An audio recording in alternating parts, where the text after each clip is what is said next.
امشب در 24 سناتور روبیو در گفتگو با ایران اینترنشنال با توافق یا بدون توافق ایران تبدیل به یک قدرت هسته‌ای خواهد شد. سناتور جمهوری‌خواه گفته شاید راهی برای ممانعت از دسترسی کشوری که به جد دنبال توانایی هسته‌ای است نباشد. Because Iran is a threat to the region, to the entire region, not only to Israel.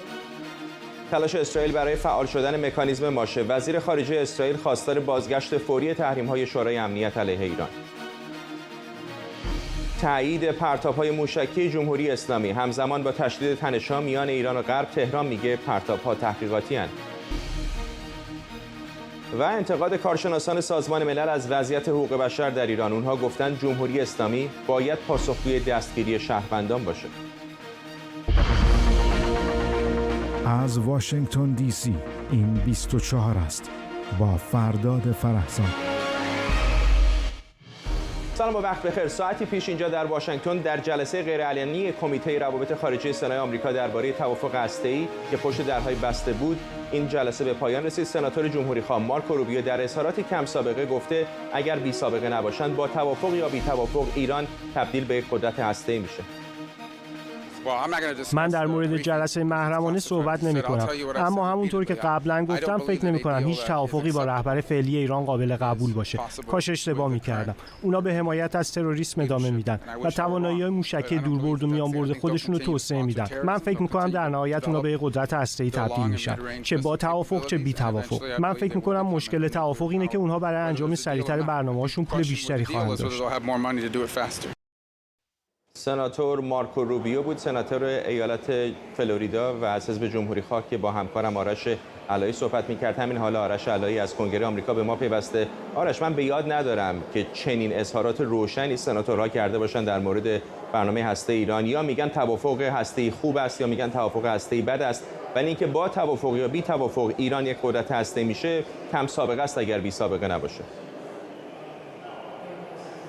کم سابقه شاید به این دلیل باشه که برای بار اوله که ما می‌بینیم در یک جلسه محرمانه یا به قول شما غیر علنی نماینده‌هایی از وزارت خارجه آمریکا از کاخ سفید و دفتر DNI که دفتری است که مسئول هماهنگی بین آژانس‌های مختلف اطلاعاتی آمریکاست شرکت داشتن. میشه گفت تا حالا سنای آمریکا، کنگره آمریکا در واقع چیز زیادی نمیدونست از توافق بین ایران و قدرت‌های جهانی. صحبت‌هایی که در وین میشد یا اون اطلاعاتی که سازمان‌ها و آژانس‌های اطلاعاتی آمریکا داشتن به اون صورت و به طور کامل با این سناتورها به اشتراک گذاشته نشده بود. شاید دلیل اون اظهارات بی سابقه که شما از سناتور مارکو روبیو شنیدید این است که ایشون در این جلسه به حقایقی پی برده در مورد مسئله اتمی ایران و دولت بایدن جزئیاتی رو در مورد این برنامه با اونها به اشتراک گذاشته که باعث شده ایشون به این نتیجه برسه که جمهوری اسلامی چه با توافق چه بی توافق به سوی اتمی شدن پیش میره. و البته اینم مسئله جدیدی نیست، این رو بگم این داستان اتمی شدن ایران در ایالات متحده آمریکا کسی رو در واشنگتن کسی رو شوکه نمیکنه. خیلی وقت است که در واشنگتن انتظار دارن ایران به سمت اتمی شدن برود و یکی از گزینه‌های ایران باشد. اما غیر از اون هم صحبت‌های بین سناتور کریس مورفی سناتور دموکرات که مدت‌های زیادی است مدافع بازگشت به برجام هست و مقایسه اون با بخش دیگری از صحبت‌های سناتور مارکو روبیو جالب هست. به هر دو صحبت‌های هر دو نفر اینها گوش بدید. کاخ سفید همیشه در این مسئله ثابت قدم بوده که به هیچ عنوان بدون دیپلماسی و بدون برجام نمیشه از امریکا محافظت کرد و نمیشه که ایران را از حرکت در مسیر ساخت تسلیحات هسته‌ای متوقف کرد. فکر می‌کنم همه می‌دونیم که ایران به سرعت عمل کرده تا جایی که الان مواد کافی برای ساخت سلاح اتمی داره و این تنها به اون دلیل اتفاق افتاده که ترامپ و کابینه اون تصمیم گرفتن از توافق خارج بشن و به نظر من باید هر چه سریعتر به توافق برگردیم.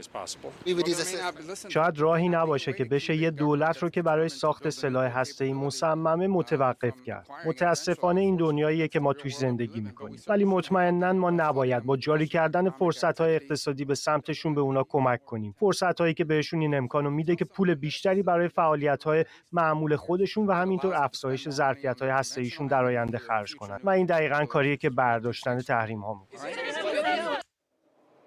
آرش، همطور که خودت هم گفتی این جلسه غیر علنی بود. آدم بسیار مشتاقه که بدونه چه گفتن در اون جلسه، ولی از همین حرفایی که بیرون از جلسه با تو زدن به نظر میاد که بسیاری از سناتورها بر این باورن که معادلات به شکلی تغییر کرده.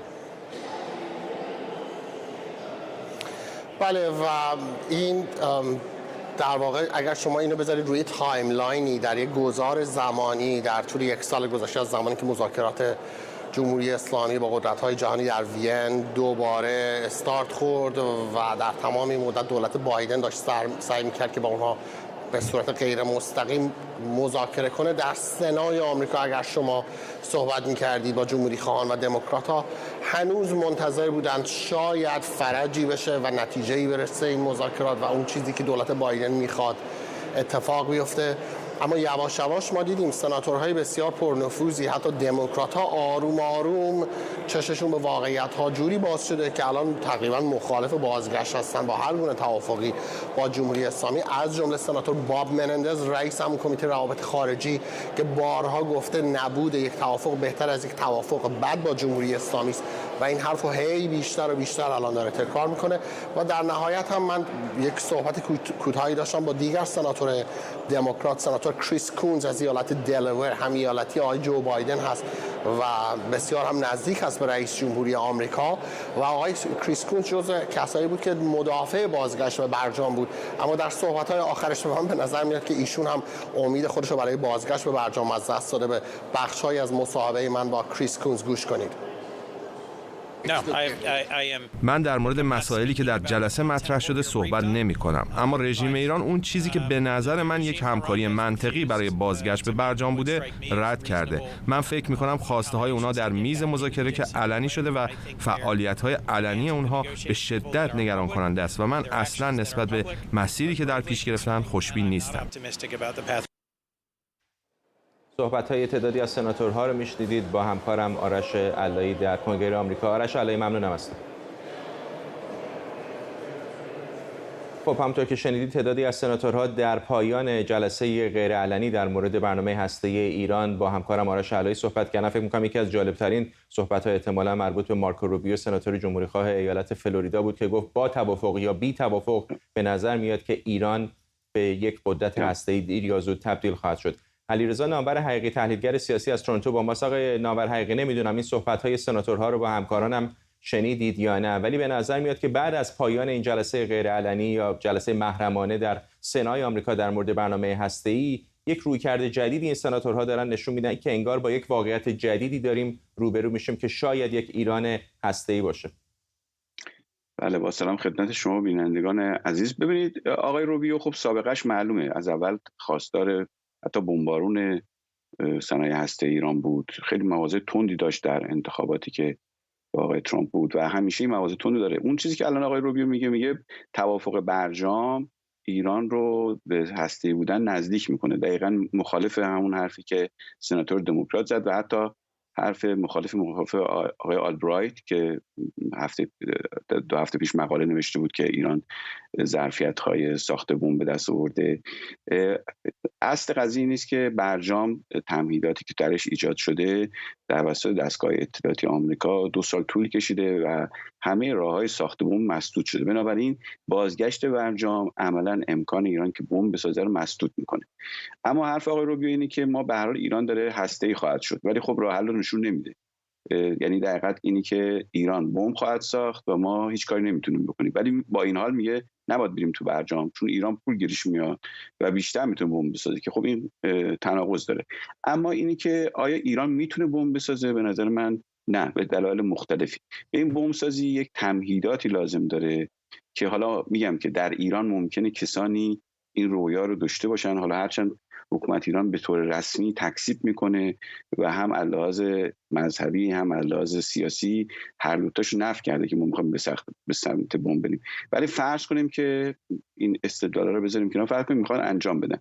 من معتقدم که به دلایل مختلف، تاریخ روابط بین‌الملل، شرایط خود ایران و محیط فنی این امکان وجود نداره و کسانی هم که در دستگاه‌های امنیتی میگن که آقا ایران بمب میسازه، در حقیقت دارن یه دامی رو فراهم میکنن که ایران رو نمدمال میکنن، برای اینکه میدونن که ایران نمیتونه بمب بسازه، ولی در این مسیر خود به خود خودشو ظرفیت‌های اقتصادیشو از بین میبره. ببینید دلیل اولش اینه که برای بمب، دانش ساخت بمب رو ایران سالهاست داره، به گواهی خود دستگاه اطلاعاتی آمریکا دانش ساختش رو داره. مسئله تمهیدات حقوقی و سیاسیشه. برای این کار ایران باید از NPT خارج بشه و اللحاظ بین‌المللی وارد یک کشور رد فلگ بشه. خب طبیعی است که تحریم‌های سازمان ملل به طرز گسترده علیه ایران اعمال خواهد شد و خود همین فشار مضاعفی رو بر روی ایران ایجاد کرد. دوم تمهیدات اقتصادی است. ایران فرض کنید در سال 81 موقعیت بسیار خوبی علاوه اقتصادی داشت. الان موقعیت اقتصادی ایران بسیار دشواره، بسیار مشکله. بنابراین وقتی که بره روی این حالت، این بحران اقتصادیش مضاعف میشه. از همه مهمتر اینه که لحاظ درون بلوک قدرت و مسائل مربوط به جانشینی که به هر حال سیستم بهش توجه داره، در بلوک قدرت ایران اجماع برای این کار وجود نداره و تا حالا نتونستن اجماع کنن. از لحاظ بحران جانشینی هم طبیعتاً اگر در موقعی که مسئله جانشینی وجود داره ایران بخواد اقدام های ریسکی بکنه، قطعاً تمام اون پروژه هایی که چیده شده برای آینده دچار مشکل میشه و از همه مهمتر تمهیدات امنیتی. برای این کار باید مشخص کنن که در مقابل این اقدامات حتما آمریکا و اسرائیل متقابلا اقدام خواهند کرد، اروپا هم حمایت خواهد کرد، روسیه هم چون نمیخواد ایران به بمب دست پیدا کنه حداقل اقدام عملی متقابل نخواهد کرد، مضافاً برای اینکه خود روسیه الان در مسئله اوکراین دچار مشکله. خب در چنین وضعیتی باید ایران هنوز مشخص نمیکنه. ببینید ما با خطر بمباران، حملات سایبری و چالش‌های امنیتی از طریق مرزها، همه اینا میتونن آمریکایی‌ها فعال کنن، برای که برای کشور دیگه هم این کاری کردن. یعنی وقتی که میرن تو پروژه خلع سلاح و مقابله با بمب، یه مجموعه اقدامات از اقتصادی عملیاتی انجام میدن که ایران به نظر من آمادگی چنین مقابله نداره. و از همه مهمتر اینی که حالا فرض کن همه اینا تمهیدات و ظرفیت سازی تست بمب رو هم هنوز ایران نداره. یعنی اینی که فرض کن ماتریالش هم بسازه، اسمبل هم بکنه، بخواد تست کنه، اون تستش هم خودش تمهیداتی میخواد که ایران اون ظرفیت رو نداره. تا اون فاصله که بخواد اراده کنه تا حتی بسازه، قطعا با مقابله رو بین الملل روبرو شد. بنابراین تقریبا کره شمالی هم همچین مسیری رو رفته، گمون از NPT هم خارج شد. ولی حالا سر اون صحبت می‌کنم. اجازه بدید اگر بینندگانی هستن که تازه به ما پیوستن، می‌خوام این تیکه از صحبت‌های مارکو روبیو با همکارمون رو بشنویم با آرش علایی، چون به نظر مهم است این رو بشنویم و دوباره برمیگردیم. من فکر می‌کنم جمهوری اسلامی در نهایت به یک قدرت هسته‌ای تبدیل میشه، چه با توافق چه بی توافق. ببینید آقای نامورحقی، شما گفتید در اون دوران انتخابات ریاست جمهوری قبلی که آقای روبیو هم یکی از نامزدهای جمهوری خواه بود، حرف از بمباران ایران زده بود، ولی در همین گفتگو با همکارم حتی حرف از این که چه اقدامی باید بکنیم نمیزنه. حتی به یک شکلی نمیدونم شاید مستعسل داره میگه که شاید واقعا نشه کاری کرد با کشوری که به جد دنبال این هست که به سلاح هسته‌ای دست پیدا کنه. یعنی میگه شاید باید یک ایران هسته‌ای رو پذیرفت. من نمیخوام ترجمه بکنم حرفش رو دقیقاً چه چیزی میگه. روبیو در حقیقت راه حلی رو میگه که اسرائیل میگه در برجام توافق نکنید. ببین آقای روبیو میگه اگر شما توافق کنید ایران با پولی که میاد بیشتر هسته‌ای میشه، که خب این خلافه. میگه سریعتر هسته‌ای میشه. میگه اگر برجام رو دوباره احیا بکنید سریعتر میشه، ولی بدون برجام هم ممکنه به سلاح برسه. شما مقایسه کنید با حرف آقای آلبرایت. آقای آلبرایت میگه توافق مانع از این خواهد شد که ایران بمب بسازه. خیلی طبیعیه. ببین حرف آقای روبیو به این، ببینید اینی که شما بمب بسازید، گفتم مراحل داره، دانشش هست، ماتریالش فراهم کردن هست، تمهیداتی که گفتم هست و تستش هست. درسته؟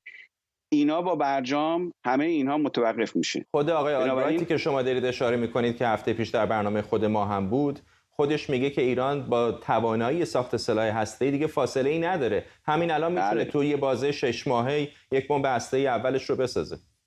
بله ببینید شما، ایشون میگه ماتریالشون فراهم میکنه. اگه تو گزارش هم بخونید تست بمب متفاوته. ببینید شما ماتریالش اولا باید برن به سمت 90% از NPT خارج بشن. شما مراحلش رو باید نگاه کنید. در وارد جزئیات که بشید یک رویایی است که کلی مراحل داره. بعدم شما مطمئن باشید که علاوه امنیتی تمهیدات امنیتی داره. قطعا آمریکا و اسرائیل الان در همین مراحل الان اونا آماده این هستن که اقدامات انجام بدن، تا الان انجام دادن.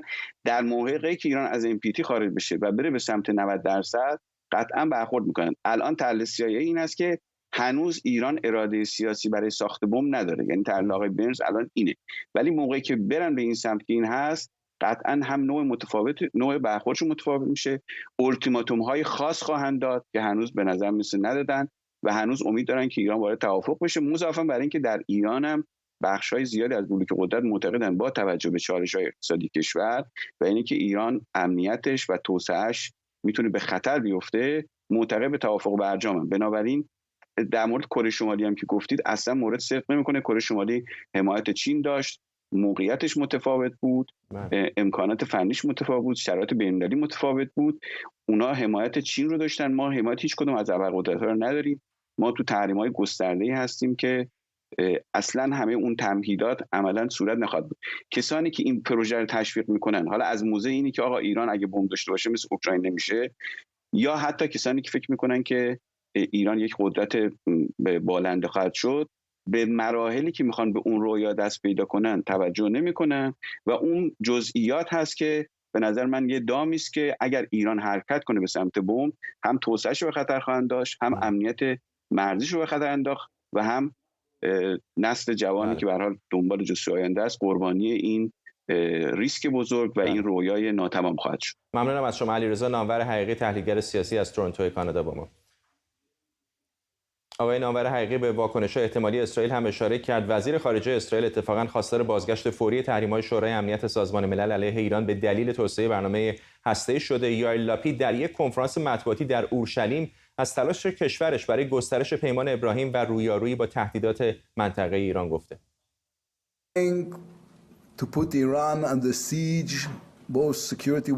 ما در تلاش هستیم که ایران را هم از نظر امنیتی و هم از نظر سیاسی در محاصره قرار دهیم، چون ایران تهدیدی برای منطقه است، برای کل منطقه، نه فقط برای اسرائیل. و از آنجا که برنامه هسته‌ای ایران یک تهدید جهانی است، نه فقط تهدید اسرائیل، سرنوشت اون برای ما حیاتیه. اما با این حال این هم یک تهدیده. همه میدونن که ایران هسته‌ای کل خاورمیانه و در آینده جهان رو به خطر میندازه و توی یک رقابت تسلیحاتی قرار میده که این به نفع هیچ کشوری نیست.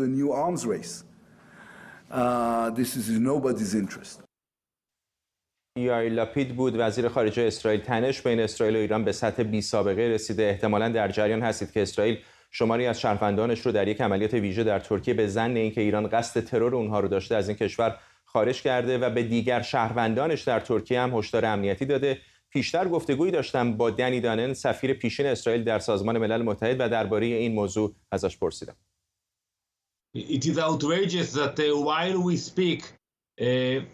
این خیلی وحشتناک و شرم‌آوره. در حالی که ما اینجا داریم صحبت می‌کنیم، رژیم ایران در حال شکار شهروندان بیگناه اسرائیلیه که به ترکیه سفر کردن.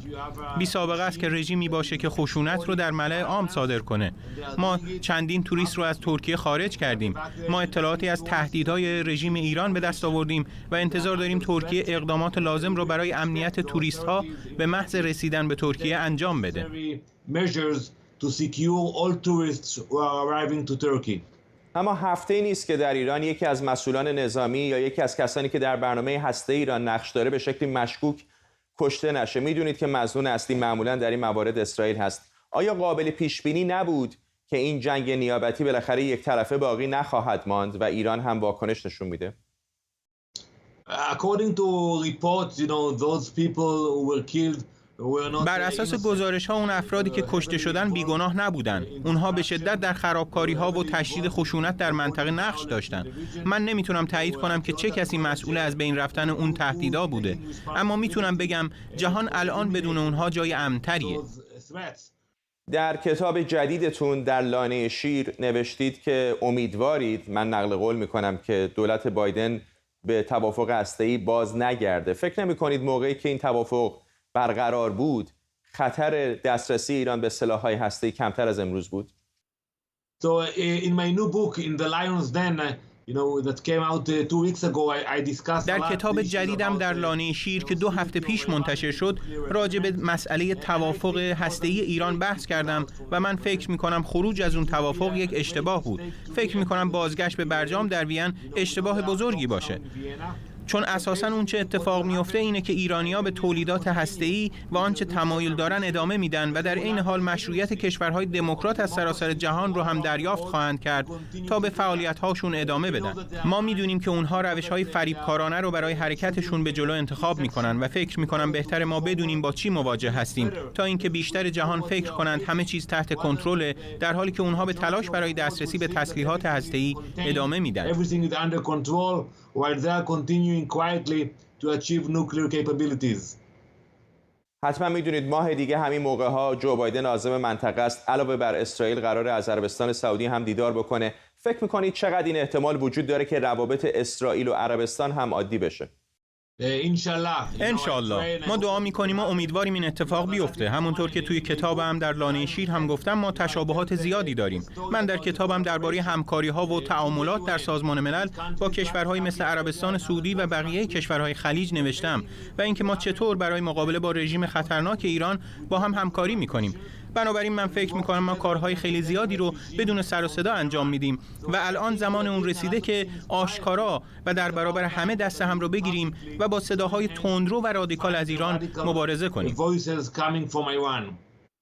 بنی گانتس وزیر دفاع اسرائیل درخواست کرده که یک ائتلاف منطقه‌ای تشکیل بشه و ایالات متحده آمریکا هم رهبریش رو بر عهده بگیره. فکر میکنید چقدر عملی هست تشکیل چنین ائتلاف نظامی در منطقه؟ ما در حال حاضر با هم همکاری میکنیم و میتونیم کارهای زیادی در کنار هم انجام بدیم. ما خیلی خوشحالیم که ببینیم پیمان ابراهیم خیلی موفقه و کشورهای دیگه هم بهش ملحق میشن. بله، وقتی که شما با ملت‌های دیگه در صلح و آشتی هستید، معنیش اینه که شما میتونید همکاری‌های نه فقط در زمینه‌های اقتصادی و تجاری، بلکه در زمینه‌های دفاعی و به اشتراک گذاشتن تکنولوژی اطلاعات داشته باشید. ما مشتاق هستیم که از برادرانمون در منطقه که تحت تهدیدهای دشمن مشترک زندگی می‌کنند دفاع کنیم.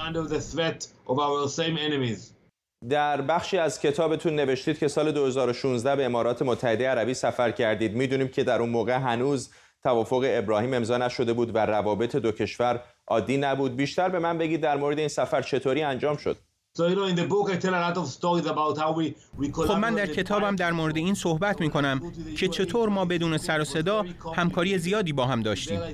خب وقتی من در سال 2016 به امارات سفر کردم همه چیز خیلی پیچیده بود. امروز من به همکارام میگم ما در هفته 14 پرواز از تل‌آویو به دبی داریم. بهشون گفتم در اون زمان من باید یک پرواز غیر مستقیم از اروپا به امارات میگرفتم و وقتی به فرودگاه رسیدم همه چیز خیلی امنیتی بود. یعنی یک نفر اونجا از هواپیما من رو همراهی کرد، پاسپورت من رو گرفتند، هیچ کس نمیدونست من دارم به امارات میرم. در اون زمان همه چیز خیلی محرمانه بود و نگاه کن ببین ما حالا کجا هستیم. ما افتخار میکنیم که به امارات اومدیم. چند وقت پیش که در نمایشگاه اکسپو صحبت میکردم تأکید کردم که در آینده نزدیک شاهد همکاری‌های بیشتری با امارات خواهیم بود. تنش در منطقه الان به شکل بی‌سابقه‌ای بالاست. نگرانی‌ها در مورد احتمال دستیابی ایران به سلاح‌های هسته‌ای بیش از هر زمانی دیگری شده. چقدر این خطر رو جدی می‌بینید که درگیری‌های نیابتی بین اسرائیل و ایران به یک جنگ تمام عیار ختم بشه؟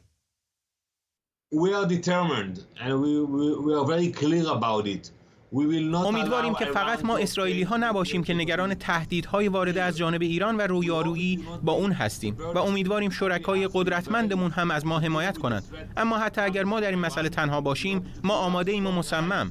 ما به اونها اجازه نمیدیم که به تسلیحات هسته‌ای دست پیدا کنند که نه تنها اسرائیل که تمام خاورمیانه رو تهدید می‌کنند.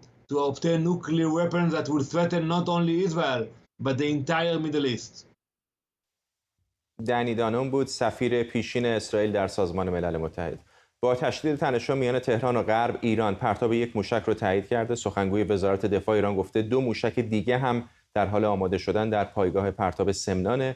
زمان پرتاب موشک‌ها اعلام نشده اما انتقال و نصب یک موشک در سکوی پرتاب به معنی نزدیک بودن به زمان پرتاب. ایران گفته هر 3 پرتاب موشکیش اهداف تحقیقاتی دارند.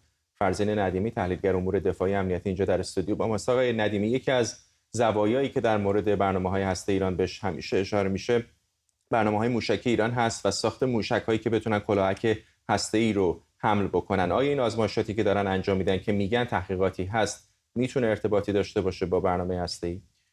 به هر حال هر گونه آزمایش موشکی برای ایران میتونه کمک بکنه به اینکه راکت‌ها و موشک‌هایی رو توسعه بده که در نهایت برای استفاده برای حمله کلاهک اتمی کارایی داشته باشن.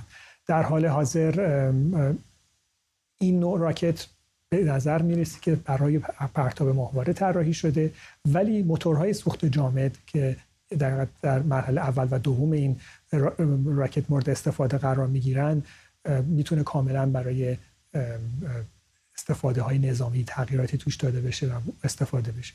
ببینید برای ساختن موشک‌های قاره‌پیما خب تفاوت‌هایی وجود داره با راکت‌های حمل ماهواره، ولی تشابهات و اشتراکات زیادی هم هست و برای اینکه آزمایش‌های موشکی موشک‌های دوربرد، حالا میانبرد یا در سطح قاره‌پیما حساسیت ایجاد نکنه در جامعه جهانی، میتونن راه‌های دیگه‌ای رو دنبال بکنن، چون در حالت عادی باید حدود 40 آزمایش در سال انجام بشه تا یک موشکی که از نظر نظامی بتونه اون اطمینان پذیری لازم رو داشته باشه و خیلی بشه کاربرد نظامی ازش انتظار داشت رو توسعه داد. خب این کار رو ممکنه نتونن در شرایط سیاسی فعلی انجام بدن. حالا با راه‌های دیگه مثل شبیه‌سازی کامپیوتر، مثل پوشش برنامه‌های فضایی یا آزمایش‌های زمینی که همه این کارا رو ایران داره انجام میده، سعی بکنن که این فناوری‌ها رو به مرحله بلوغ برسونن و بعد از اونها استفاده بکنن برای ساختن موشک‌هایی که کاربردهای نظامی داره.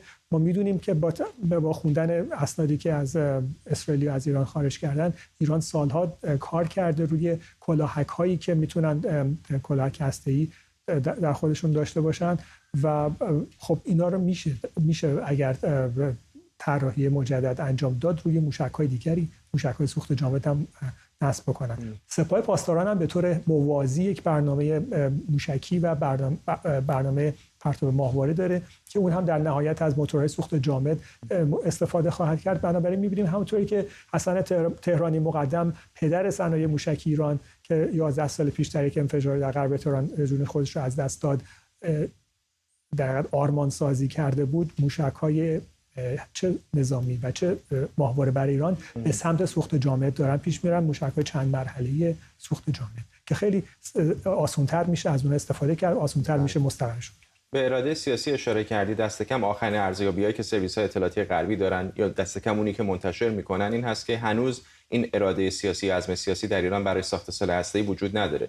ولی از منظر فنی وقتی نگاه میکنید، وقتی میزان غنیسازی رو میبینید، وقتی این آزمایشات موشکی رو میبینید با سوخت جامد، همونطور که خودتون گفتید، وقتی این پازل رو کنار هم میذاریم، فقط از نقطه نظر فنی چقدر میشه متصور شد که مسیری که ایران داره میره به سمت ساخت سلاح هسته‌ای؟ ببینید، کره شمالی موشک‌های قاره‌پیمای بسیار تحسین برانگیزی از دید فنی تولید کرده که بردشون به خیلی از نقاط ایالات متحده هم میرسه، ولی اینا بسیار موشک‌های بزرگ سوخت مایع هستن و حمل اونا، جابجایی اونا، مخفی کردن اونا بسیار کار مشکلی هست. روی جاده اینا هم حرکت میکنن، جاده‌های کره شمالی هم بسیار کیفیت بدی داره. حالا به نظر میرسه که ایران داره یک مسیر متفاوتی پیش میره، استفاده از موشک‌های سوخت جامد که همونطور که ایالات متحده موشک‌های مینوتمن آمریکایی سوخت جامد هستن، اینا خیلی ساده تر هستن، میتونن مدت بیشتری شلف لایف داشته باشن و نگهداری از اونا و آماده کردنشون برای پرتاب بسیار آسان تر هستش. پس به نظر میرسه که اگر ایران بخواد یک موشک قاره‌پیما یا میانبرد با برد بیش از 3000 کیلومتر تولید بکنه، به این سمت پیش خواهد رفت و خب تمام امکاناتش رو داره. هم وزارت دفاع هم سپاه پاسداران به صورت موازی این پروژه رو انجام دادن و به نظر میرسه که همین موازی بودن چند پروژه نشون میده که چقدر میخوان که به این هدف برسن و ساختن یک موشک قاره‌پیما به نظر من بدون اینکه کلاهک اتمی روش نصب بشه هیچ معنی و مفهومی نداره. ممنونم از شما. فرزین ندیمی، تحلیلگر امور دفاعی امنیتی، اینجا در استودیو با ما. احتمالاً پشت سر من داشتید می‌دیدید که وزیر خارجه ایالات متحده آمریکا آنتونی بلینکن داشت صحبت می‌کرد در همینجا در واشنگتن دی سی با همتای کلمبیایی خودش. وزیر خارجه آمریکا داره صحبت می‌کنه در مراسم 200مین سال برقراری روابط دیپلماتیک بین دو کشور. اجازه بدید به بخشی از صحبت‌های همتای کلمبیاییش گوش بدید. هایی که اینجا هستن و به ما کمک میکنه. ممنون جوزف، ممنون آلبرتو و ماریانا، نویسنده بزرگی که خیلی بسیار در این زمینه نوشتن در مورد تاریخ آمریکای لاتین. و همچنین میخوام که سلام بدم به سفیر پیشین ایالات متحده در کلمبیا و خیلی باعث افتخاره که شما اینجا هستین با ما. جناب وزیر اجازه بدیم بهتون بگم که ما خیلی باعث افتخارمونه که داریم 100 ساله رابطمون رو جشن میگیریم.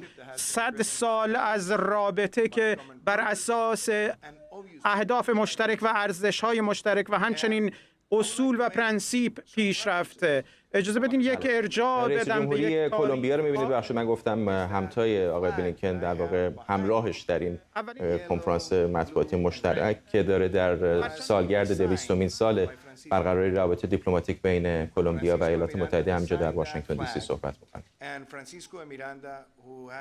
11 کارشناس حقوق بشر سازمان ملل از سرکوب جامعه مدنی در ایران ابراز نگرانی جدی کردند. این کارشناسان از جمهوری اسلامی خواستند تا پاسخگوی دستگیری معلمان، کارگران، وکلا، فعالان حقوق بشر و کنشگران جامعه مدنی باشند. هشدار کارشناسان حقوق بشر سازمان ملل در شرایطی منتشر شده که اعتراضهای روزانه در ایران هم ادامه داره. تصاویری ببینیم از تجمع اعتراضی امروز بازنشستگان در میدان ونک تهران.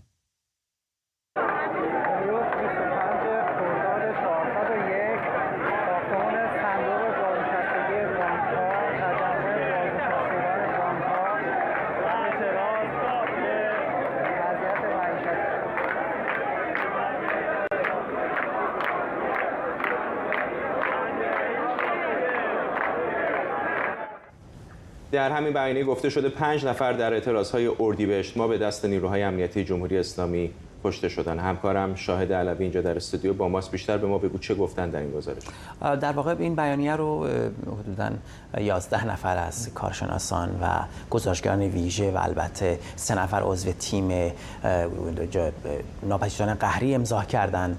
منتها نکته شاید قابل توجه قبل از اشاره به این هست که خانم دوهان، اون خانمی که مسئول در واقع بررسی اصل تحریم ها هست و در ایران بوده، امضا نکرده. در این اشاره شده هم به اعتراضات خوزستان، هم به مسئله متروپول، هم سرکوب گسترده معلمان و کارگرها و هم وضع اقتصادی. و تاکید شده جمهوری اسلامی چون راهی برای پاسخ نداره از خشونت بیش از استفاده کرده، معلم‌ها و فعالین صنفی رو متهم کرده با وابستگی به خارج کشور و از ایران خواسته که در مورد این بازداشتی‌ها عدالت رو رعایت بکنه، به اینها این امکان رو بده وقتی هیچ راه و مجرایی برای بیان آزادانه و مشارکت در فضای سیاسی و اجتماعی نیست، اینها از طریق اعتراضات حرفاشون رو بزنن و از این حمایت بکنه و کسانی رو که مرتکب قتل و سرکوب زندان شدن مجازات بکنه. بیانیه در واقع هشدار هست به ایران، اما در همین حد میمونه و راهکار عملی پیشنهاد نمیکنه و یا نمیخواد از سازمان ملل که در این مورد کار خاصی انجام بده. شاید یه نکته که جلب توجه میکنه اینه که شاید تظاهرات سراسری خیلی گسترده در این لحظه در جریان نباشه،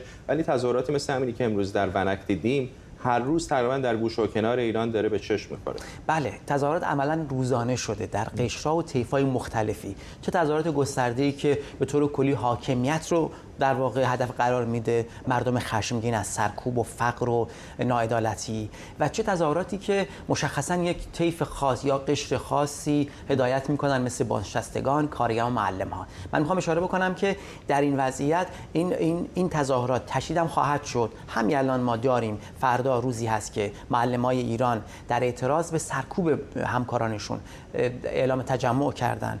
امروز خبری که ما الان داریم مشخصاً تا این ساعت در 2 ساعت گذشته 10 ها معلم بلکه 100 ها معلم در شهرهایی که امکان تجمع است بازداشت شدن. برای نمونه فقط در شهر کوچک سقز 9 معلم تا این لحظه بازداشت شدن که تجمع فردا برگزار نشه. یعنی به این ترتیب حکومت متوجه هست که ادامه این تجمعات برای مطالبات متفاوت ظاهرا اما همه همسو که حکومت قادر به تامینش نیست، میتونه عملاً تمام مبنای وجودیش رو زیر سوال ببره. برای همین بازنشستگان سرکوب میشن، معلم‌ها سرکوب میشن، کارگران سرکوب میشن و به شکلی که حتی صدای گزارشگران به این شکل در میاد تاکید میکنه به اینکه حکومت همه کانال‌ها رو بسته به همین خاطر داره به این شکل سرکوب میکنه، چون جایی برای معلم‌ها و معترضان دیگه نداره. ممنونم از تو. همکارم شاهد علوی اینجا در استودیو با ما. بیت کوین رمز ارز مهم بازار کریپتو با رسیدن به کف قیمت 20071 دلار پایین ترین سطح قیمتی رو در 1.5 سال گذشته تجربه کرده. 7 ماه پیش هر بیت کوین 69000 دلار معامله شده بود. با افت ارزش بیت کوین قیمت انواع کوین های دیگه هم دوباره سقوط کرده و اتریوم جلودار آلت کوین ها به نرخ 1012 دلار معامله شده. اتریوم هم 7 ماه پیش تا 4867 دلار مبادله شده بود. بیل گیتس از سهامداران عمده مایکروسافت و بنیانگذار این شرکت و منتقد رمزارزها هم ارزهای دیجیتالی رو بی‌ارزش خونده. به نوشته بیزنس استاندارد، گیتس با تمسخر دارایی‌های دیجیتال گفته که سرمایه‌گذاری سنتی رو به سرمایه‌گذاری در بازار رمز ارز که به شوخی شبیه ترجیح میده. او گفته که ترجیح میده پولش رو توی یک مزرعه یا شرکتی که محصولی مشخص تولید میکنه سرمایه گذاری کنه. رکود اقتصادی، افزایش نرخ تورم و همزمان بالا رفتن چند باره نرخ بهره در آمریکا موجب ترس و نگرانی فعالان بازار سهام و رمز ارز شده. هادی محبوب، تحلیلگر بازار رمز ارز و بنیانگذار کوین ایران از سان فرانسیسکو با ماست. آقای محبوب، چه شد؟ قرار بود این بیت کوین و مابقی رمز ارزها فارغ از دولت‌ها عملیاتشون رو انجام بدن و مسئول باشن از این بالا و پایینی‌های بازار. چرا اینطور نشده؟ سلام عرض می‌کنم خدمت شما و بینندگان عزیزتون. خب اتفاقی که افتاد میتونه به دو عامل اصلی اینا رو بررسی کرد، ولی خب از زمانی که سرمایه‌گذارهای بزرگ، شرکت‌های بزرگ توی آمریکا مخصوصا و خیلی از کشورهای اروپایی وارد صنعت در واقع رمز ارزها و بیت کوین شدن، میشه گفتش که از اون آرمان‌های اولیه‌ای که بود برای اینکه جدا بتونه باشه از اقتصاد دنیا کمی فاصله گرفته، چرا که امروز از سرمایه‌گذاران اصلی بیت کوین و مخصوصا با از 17 اکتبر اگر اشتباه نکنم 17 اکتبر 2021 از زمانی که بیت کوین فیوچرز توی آمریکا در واقع راه اندازی شد، از اون به بعد شاهد این بودیم که اونها بدون داشتن بیت کوین امکان این رو پیدا کردن که پوزیشن های شورت در واقع بیت کوین های نداشتهشون رو بفروشن و بتونن مارکت رو به پایین در واقع سل پرشر بیارن به سمت مارکت. بالاخره این هم یکی از مکانیزم های بازار هست دیگه، اینطور نیست؟ دقیقاً همینطور هست، از مکانیزم های بازار هست، ولی الان توی دوران گذار هستیم و توی این دوران گذاری که بیت کوین بتونه راه خودش رو جدا بکنه فاصله زیادی رو به نظر من داریم. ولی خب اگر که ما بیایم نگاه بکنیم به 12 سال گذشته، به حتی به 2 سال گذشته، می‌بینیم که بیت کوین نسبت به خیلی از سهام‌هایی که توی S&P 500 یا توی نزدک هستن پرفورمنس بسیار بهتری رو داشته. حتی میتونم با طلا مثال بزنم. زمانی که بیت کوین $1 بود، ارزش طلا حدود 1800 دلار بود. بعد از 12 سال همچنان ارزش طلا 1800 دلاره، ولی قیمت بیت کوین با این افتی که داشته هولوش 21000 دلار داره خرید و فروش میشه. من میخوام اینو اگر که وقت است به دو تا عاملم داخلی و خارجی بررسی بکنم. عامل داخلی که عامل داخلی که در خود اکوسیستم رمزارزها اتفاق افتاد این بود که خب ما هممون میدونیم که یک صنعتی که بسیار نوپاست، مثل زمانی که سال 1999 خیلی از شرکت‌های دات کام 475 تا شرکت توی نزدک لیست شدن و از اون به بعد نزدک 75% ارزش رو از دست داد و خیلی از شرکت‌ها هم از بین رفتن. یا اوایل قرن 2000 بالای 900 تا شرکت خودروسازی وجود داشت که این 900 تا شرکت خودروسازی فقط تونستن 3 تاشون سروایو بکنن و همه میدونستن که صنعت خودروسازی بخشی از آینده است. امروز هم در رابطه با رمزارزها همینه. امروز میدونیم که در آینده با دیجیتالی شدن دنیا ما نیاز خواهیم داشت به این اسیدهای دیجیتال، ولی امروز با اتفاقاتی که داره میفته، با قوانینی که وجود داره، میدونیم که خیلی ضربه داره میزنه به اکوسیستم. به عنوان مثال از مثالهای داخلی که میخواستم بزنم اینه که ماه گذشته شاهد این بودیم یکی از پروژه‌های بزرگ اکوسیستم به اسم لونا یا ترا که استیبل کوین UST هم داشت که همیشه قرار بود با $1 پیر باشه، ارزش خودش رو از دست داد و 45 بیلیون دلار صفر شد. شاید اگر این اتفاق توی هر بانک یا هر کشوری میافتاد صدمات خیلی زیادی میزد، ولی خب چون پخش از توی دنیا سرمایه‌گذارهاش تاثیراتش ما خیلی نشنیدیم، ولی خب باعث شد که این دومینو رو به حرکت در بیاره و باعث بشه که خیلی از شرکت‌هایی که داشتن با این لونا کار می‌کردن یا سرمایه‌گذارهای بزرگ بودن سرمایه‌شون از دست بدن. به عنوان مثال سلسیوس که هفته گذشته مشخص شد که دارایی‌های خیلی زیادش رو توی لونا از دست داده و باعث شد که هفته گذشته لونا هم سلسیوس هم به این جمع اضافه بشه. بله، ممنونم از شما. هادی محبوب، تحلیلگر بازار رمزارز و بنیانگذار کوین ایران از سان فرانسیسکو با ما. موفق باشید. خب چهارشنبه است. نتایج انتخابات درون حزبی برای کسب کرسی فرمانداری سنا و مجلس نمایندگان که دیروز در بعضی از ایالت‌های مهم برگزار شده بود آروم آرام اعلام شده. در کارولینای جنوبی هنری مکمستر که نامزد بیچون و چرای مورد حمایت دونالد ترامپ برای فرمانداری ایالت بود تونست با کسب 83% از آرا برنده بشه. اما در همین ایالت تام رایس یکی دیگر از جمهوری‌خواهان نامزد ورود به مجلس نمایندگان که موافق استیضاح ترامپ در جریان وقایع 6 ژانویه بود نتونست آرای لازم رو کسب کنه. از طرفی نانسی میس یکی دیگر از نماینده‌های کارولینای جنوبی تونست برای نامزد مورد حمایت ترامپ پیروز بشه. در داکوتای شمالی جان هوون نامزد جمهوری‌خواهان برای انتخابات سنا هم خواهد بود. آرش غفوری تحلیلگر سیاسی اینجا در استودیو با ماست. چطور دیدی؟ بازم ترامپی‌ها خوب عمل کردن نه؟ یه جا خوب بودن، یه جا خوب نبودن. تام رایس الان گفتی دیگه، شما تو گزارشتون هم بود. تام رایس یکی از اون 10 تا جمهوری‌خواهی بود که به استیضاح آقای ترامپ توی مجلس نمایندگان رأی میده. از اون 10 نفر 4 نفرشون گفتن که ما در انتخابات شرکت نمی‌کنیم، یکیشون عضو همین کمیته 6 ژانویه هم هست و 6 تا دیگه شرکت می‌کنن. یکیشون هم آقای تام رایس بوده که نتیجهشو دیده و امروز آقای راسل فرای که رقیبش بود که آقای ترامپ هم ازشون حمایت کرده بود تونست آقای تام رایس رو شکست بده. خیلی هم با اختلاف بالایی در 2 برابر رأی بود از لحاظ درصدی. ولی یه نماینده این آقای تام رایس دیستریکت 7 کارولینای جنوبیه، میشه شمال شرق ایالت. در پایین ایالت دیستریکت 1 خانم نانسی میس، ایشون نکته جالبش اینه که خیلی ترامپی بود قبلا، اما بعداً سر ماجرای این حوادث ژانویه از آقای ترامپ خواسته بود که مسئولیت بپذیره. نتایج انتخابات تایید کرده بود، به خاطر همین آقای ترامپ اومد از رقیبش خانم کیتی حمایت کرد و خب ولی ایشون موفق شد ببره این منطقه رو. این منطقه یکی از مناطق مهم توی ساوت کارولاینا که بعضی موقع دموکرات‌ها میگیرن بعضی موقع ریپابلیکان‌ها میگیرن. پایین ایالت شهر چارلستون خیلی نزدیک آبام هست. به خاطر همین ولی ایشون برنده شد، تونست موفق بشه. در مورد ایشون خودش بعد از اینکه آقای ترامپ از رقیبش حمایت کرده بود ویدیویی توی اینترنت منتشر کرد در جلوی برج آقای ترامپ تو نیویورک. خیلی هم سر و صدا کرد این ویدیو. این برای کارولینای جنوبی. اما نکته مهم نوادا اهمیتش اینه که از این 4 تا نماینده که در حال حاضر در مجلس نمایندگان داره 3 تاش دموکراتن، یه دونش جمهوری خواه و 2 تاش رقابتشون خیلی حساسه و به قول معروف جزء دیستریکت پایندلی حساب میشه. ممنونم از تو آرش غفوری تحلیلگر مسائل سیاسی اینجا در استودیو با ما میرسیم به پایان 24 امشب. این برنامه رو با تصاویری زنده از آسمان واشنگتن دی سی پایتخت آمریکا به پایان میبریم.